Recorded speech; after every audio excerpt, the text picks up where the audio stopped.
Today's the day I'm going to start quilting this panel and this quilt.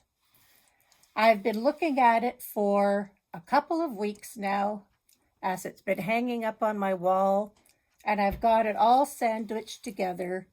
I've got it pin basted, and I'm thinking very hard about how I'm going to quilt this. I'm going to show you how I think about the quilt and how I figure out what is the inspiration for the machine quilting I'm going to use with this quilt. This quilt started with the panel in the center of Klimt, and it's the Tree of Life. And my friend went to a workshop, made the panel, expanded the panel, and then gave it to me to finish.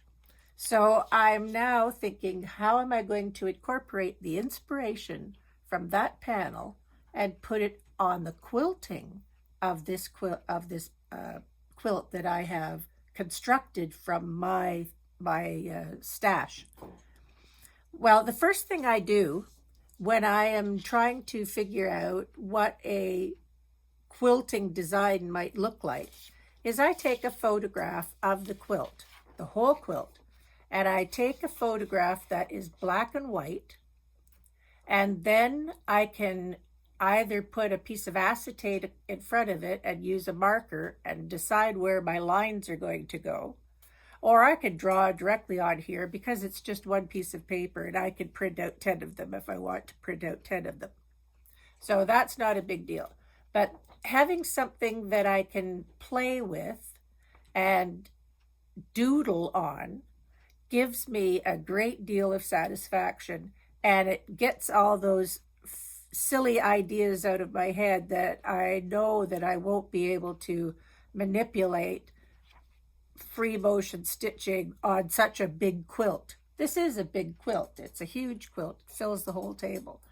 So I don't want to be swirling it around and trying to manipulate it, because it's not going to work for me. I don't have the shoulders. I don't have the strength in my arms and my hands to do that. That's a long armer's job. I can't do that.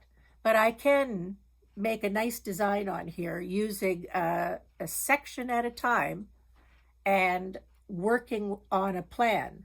And if I have a plan that I have drawn up on here, I know I can chunk it and do part of it at a time without having to go through the whole length and width of it all in one big fell swoop. That's number one. Get yourself a picture and draw yourself a little design. I'm going to take my inspiration from that panel. If you've ever looked at the Klimt panel, Tree of Life, there's lots of swirls, and there's lots of eyeballs. They're kind of eyeball shaped things, and there's images and writing, and there's a lot of gold metallic type things in them. And he puts those things in his, he did put those things in his design. And those are the types of elements that are going to work. Spirals, eyes, checkerboards. And I'm going to try to put some of that in the free motion stitching that I'm doing on this quilt. So there's going to be quite a bit of pattern on here. And spirals, I can't make big spirals the size of some of these things that I would like to do, but I can make smaller spirals and incorporate those into this layout that I'm going to do. And when I choose the thread, because this is a multicolored, a lot of fabric, this is multicolored, there's gold, there's orange, there's red, green, black, brown, I'm going to try to use a variety of threads as well in the design that I'm making. So I will be changing the color of the thread on the top side, but the underside is going to stay the same. It's a golden color, and I found a piece of fabric in my stash I was surprised about that. That has a gold dot or a hexagon shape in the fabric, and that looks really nice when it's folded over on top of the quilt.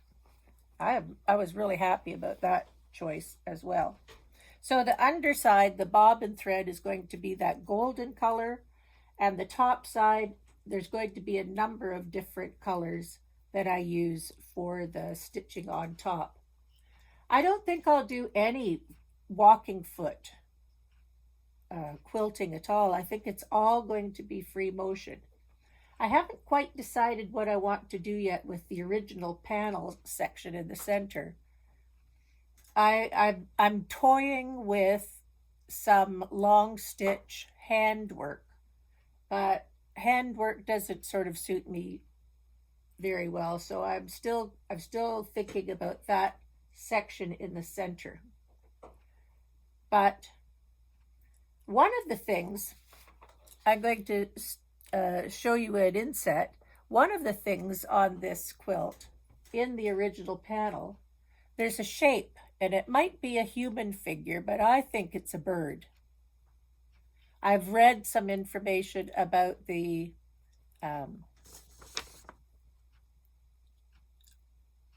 art critics, what the art critics say.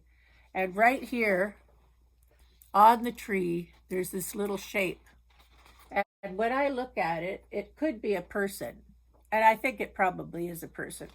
But I'm going to say it's a bird sitting on the tree. And I like birds. So I'm going to incorporate some bird motifs and some tree motifs and some leaves and some spirals, some eyeballs, some checkerboards. It's going to be kind of fun to do, and that's sort of my plan. So I'm going to start doodling on my piece of paper, and I'll show you what I come up with. I told you I really like birds. A few years ago, I was making bird wall hangings all day long and all week long. It was kind of fun. And I have a lot of tips and tricks that help me to make these things. That's a picture that my mother painted when she was in her 30s. That's something that my friend Holly made. That's a chickadee that I made. And those are thread painting. This is just an applique. I made a bird diagram. This is a thread painting that I made. Little bits of scraps of fabric and thread. And then I applied it onto the surface and sewed it down. And I really liked making those. Those were a lot of fun. But I learned a lot of tricks about appliquing, about tension, and about thread color and how things go together. And smartly, I kept all of my patterns. So I'm going to use some of the patterns that I used many years ago and look at them again and see what I can do to find some bird shapes that I like. Taking the time to make something like that is worthwhile. Having a little binder that you put these things into and save them for a future use. I didn't know I would use these again, but I'm digging them out from my stash, my little bits and pieces of things. And the lovely thing is, now I'm much better at photography. I'm much better at photocopying or copying and resizing things. I made that fence out of just a magic marker, and then I expanded it about 50 times to make something that looks like a fence. And I just cut it out. I used it as a stencil one time.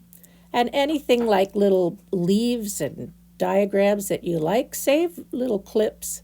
And you can expand those sizes to make them fit in the situation where you want to have them. And it's worthwhile just testing it out on the piece of fabric that you're looking at, and maybe that's going to be a leaf motif that I use for this particular quilt. Then I look at all the little bits of fabrics that I've got, and the scale of the flowers and the scale of the leaves. And I can get a lot of inspiration for machine quilting from some of the designs here. I might use some of those even to make a bird, and then I'll applique the bird onto the fabric. I'm not sure that I want to do that. I think I just want to thread paint. But that swirly line there, that straight line, is a good wavy line quilting is a good thing. I think that might be something I use too. And in the fall, I collect leaves and I put them on paper. I trace them out. I trace the leaves and then I cut them out and make stencils. And I can just take a little bit of chalk powder and pounce it on the surface. And then I have a nice image of the leaf on the surface of my quilt. And I can machine quilt around it. You have to develop some little tips and tricks that are going to be helpful and make your job easier. You don't have to redevelop everything every time you do something. Reuse things that you've got in your old stash. That's what I'm going to do. So over the weekend, I added a couple of bird shapes, just shapes with some line drawing with chalk. And when I do the machine quilting, I will add leaves and swirls and other things with the thread as I'm quilting it. It's going to be a lot of fun. I just have a few shapes and a few ideas about how I'm going to quilt this. Now I'm ready to start doing the machine quilting. I hope you come back next time and see how I get on with this machine quilting. I have tried my testing stages. I have attempted certain things in sample form, and I have decided a few more things about making this quilt and finishing it. So I hope you come back next time to see how I get along with this quilt. And it should be fun. See you next time. Linda Melky signing off for now.